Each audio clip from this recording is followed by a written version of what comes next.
Hey, so I just wanted to jump on here and make a video really quickly about INTJs and I think what their main superpower is.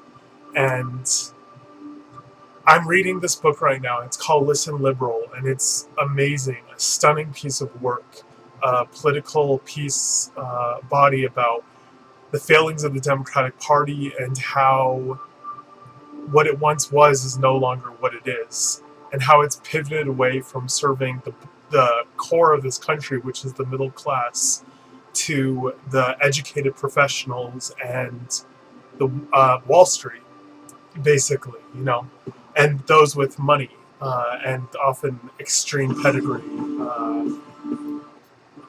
Harvard, Yale, these were the people that made up Obama's cabinet. And it's funny because like the book does such a stunning job of looking at the time of FDR and when the United States had a thriving middle class, and it's shocking to see the administration differences. And it's funny because I live in Bozeman, Montana, and Obama came here a couple of years back. Well, not a couple of years back, sorry, but the first time he was actually running for office or re-election. And I remember the energy in the field house, which is where we usually have sporting events. People were just going fucking crazy and nuts. Like, I remember grown men who were lawyers and doctors. They were on the ground floor, and I was talking to them and overhearing them say, "Oh my God, I touched his shoe." Like, just this kind of cult of personality. And it's fucking toxic. It's so toxic. Like, I've learned maybe above all that in politics, that fuck their personality, you have to look at their policy. And a politician can be as nice and funny and warm seeming as your grandpa, but that doesn't mean he's not slashing wages. It doesn't mean he's not cutthroat. It doesn't mean that he gives a fuck about the middle class or the poor. It doesn't mean any of those things. And if you want to understand who a politician is, you have to look at their voting record. You have to look at their policies. You can't just, say he speaks a good speech and he has a really affable personality. But anyways, I'm digressing. So this book, I'll leave a picture of it and a link to it in the video. It's called Listen Liberal, and the author, he goes through the entire process of the Democratic Party for the last 50 years and how now they serve people in Martha's Vineyard, which is one of the wealthiest per capita places in the United States, and what it looks like in these failing states, failing places in Middle America and Detroit and in Cleveland, Ohio. And it's very heartbreaking. But, besides the heartbreaking and all the pain and the suffering and the bullshit and the slashing and the deportation of jobs and the non-accountability of anybody or anything that used to be the backbone, I think for me, my parents were Democrats and I grew up Democrat, and now I would like to think that, I consider myself a progressive, but it's funny because I didn't do research about any of this stuff. And the reason I bring the INTJs into this, I guess, is because this book is viscerally powerful in eviscerating and dissecting what the Democratic Party isn't. Because there's this image that, it's the party of the people and blah, blah, blah. And like it's a liberal, forward-thinking body, and the politicians give a fuck about humanity. And he completely lays bare, chapter after chapter, policy after policy, from the deregulation of banks to the incarceration rates, to everything, about how now big money is what is controlling the Democratic Party. And I think it was shocking to me to read this, because I follow progressive news, but I don't always know how bad shit is, until something like this comes along. And I think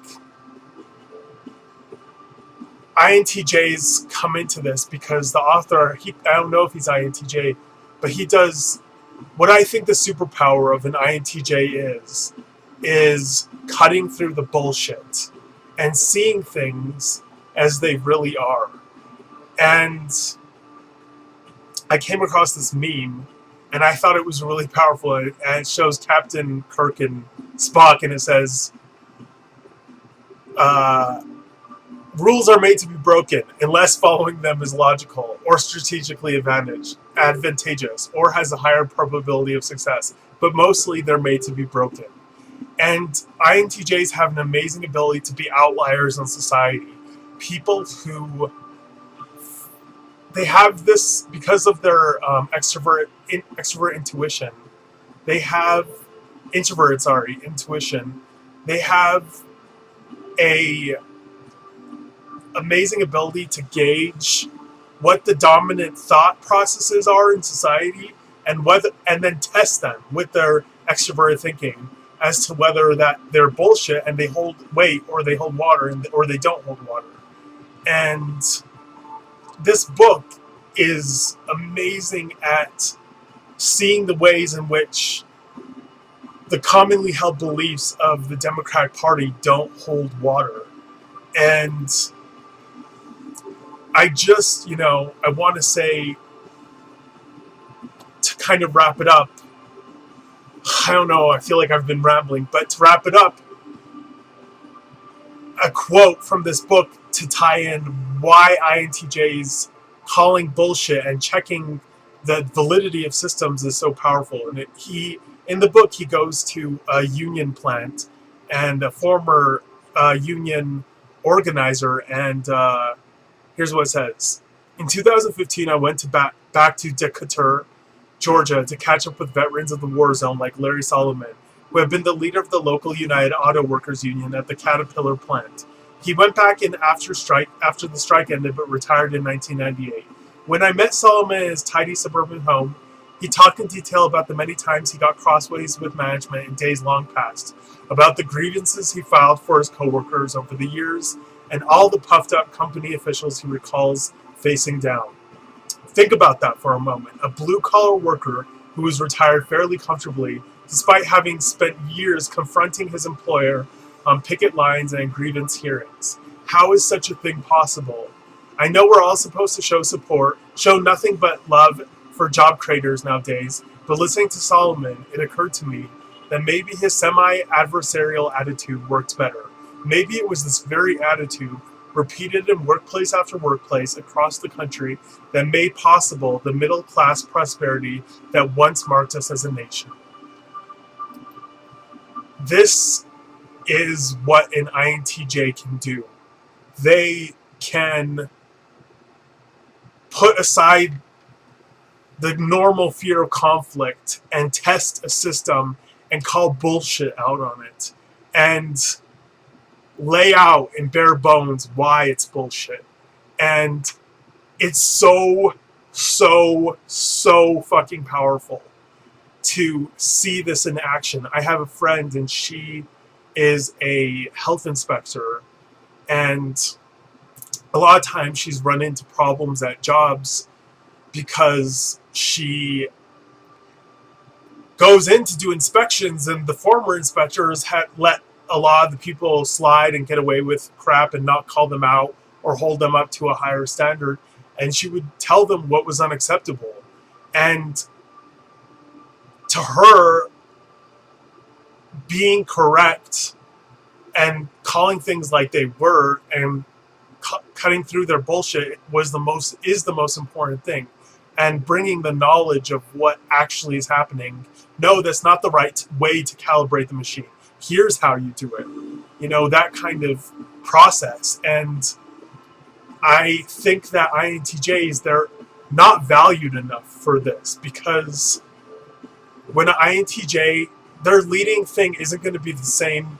Their leading function is not going to be extrovert feeling like harmony, you know, like harmonizing or all that bullshit like ENFJ sometimes, and making people feel good. But when an INTJ cares about people and cares about a system, it's a thing, it's really a sight to behold, because they will show you how something's not working, and they'll tell you, and they'll illustrate exactly why, and they'll give alternatives, and it's amazing. I mean, they are introverts, but they're also often very much experts in their field, and when that expertise meets an ability to put themselves out there, because I think a lot of times INTJs are just like, screw it, fuck people, fuck idiots, I don't have the time for this shit. But when they take the time and they want to push things forward, they'll put themselves in the line of fire, and for the sake of what's right. And you know, it's kind of an amazing thing, and I don't think they get, you know, kudos for that, because people are intimidated by that excellence and that expertise. But reading things like that and that quote, it's like, it's very important to note that about an INTJ, that, you know, they're not necessarily cold people. It's just that they sometimes call bullshit in situations that a lot of people won't, and it's one of the most beautiful things about them, and how they can push the collective and society forward. So I'd love to hear what you guys think. If any of you guys are INTJs out there, I would be interested to hear more about your socionic understandings and how the functions play into your life. So thanks so much, and I'll talk to you guys later. Peace!